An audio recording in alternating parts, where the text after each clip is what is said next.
It's day 5. I drove all night. I drove through a thunderstorm, kept driving as the sun was coming up, crossed into West Virginia, where I ate breakfast at a Waffle House.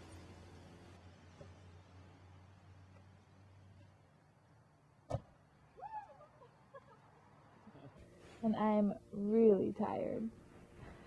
Good night. Amanda's kind of tired, but let me introduce the Jeremy McGrath interview. Okay, so Jeremy, what's cool about Motocross to Nations? Well, Motocross to Nations is cool because it puts 3 or 4 riders, there's an alternate, but it puts 3 riders, 3 of the best riders from every country together at a one-time-a-year event, and best country wins. And for us, since I'm an American, usually we do pretty well at it. So, I mean, the event is, I've been there twice, won at it, been on 2 winning teams, which is pretty special. And I think that's what's cool when we win. Okay, tell us about Austria in 1993. What was that like? Austria 1993. Well, for me, I had just become Supercross champion my first time, so it was my rookie year in the 250 class. Just won the title, and for the majority and for the most part, I was really well known as being a Supercross guy only. And I mean, I'll admit it, I didn't really like motocross at that time. For me, motocross was a way to get to Supercross, and once I got there, I did really well, and wasn't so interested in winning motocross races or even titles for that matter. So I got nominated to be on the team because I just won the Supercross title, and the race is at the end of the year after the motocross season. So I didn't win any motocross races that year, and I was going into Motocross to Nations feeling really like I was the weak link.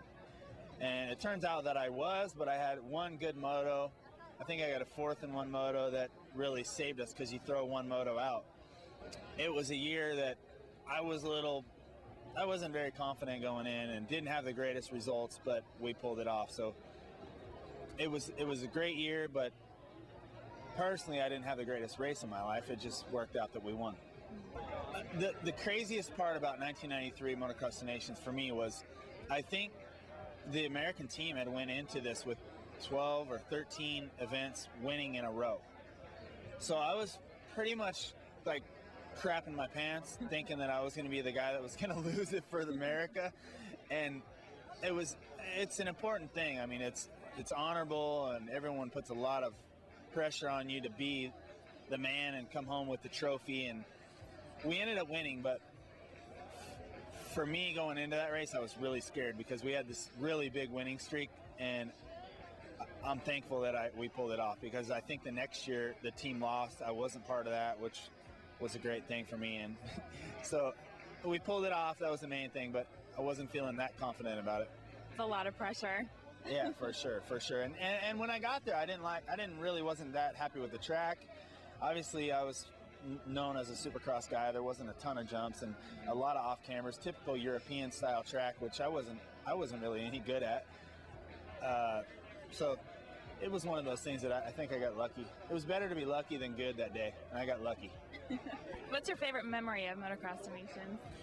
Motocross to Nations for me in 1996, we had the most dominant team, at least the most dominant team since the 1981 team, or whatever the team was with Bailey, Johnson, O'Mara. And it was Lamson, myself, and Emig, and we won all the motos going away. I even crashed in the first moto while leading and came back and won still. So that was when I cared more about motocross, and I was pretty dominant at that time. So that experience for me, like, I went in knowing I was going to win. So it was a little different turn of events and different feeling the way I went in 1996.